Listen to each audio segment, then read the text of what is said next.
Nanghak para makapagnakaw. Yan ang nabistong modus umano ng dalawang Koreano.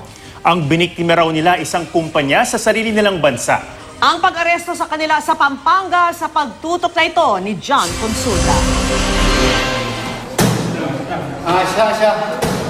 Kasama ang Korean Police at Task Force Agila ng Clark Development Corporation, agad pinadapa ng Immigration Fugitive Search Unit ang dalawang Koreanong target ng kanilang operasyon sa loob ng villa na ito sa Clark, Pampanga.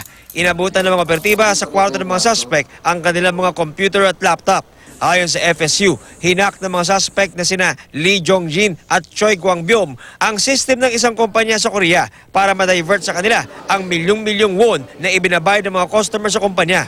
Taong 2018 nang pumasok sa Clark International Airport ang mga dayuhan at dito na sa Pilipinas nagbase para sa kanilang illegal na operasyon. This is an organized crime group composed of several Korean nationals, all of whom have standing warrants of arrest in Korea. By falsifying the said interface adapters, they were able to receive cash from multiple users.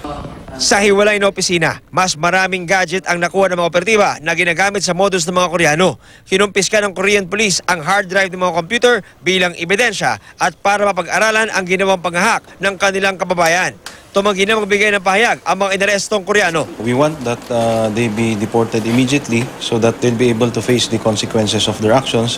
They might also be able to victimize our fellow countrymen. And at the same time, other Korean nationals who are staying in the Philippines. John Consulta, nakatutok, 24 oras.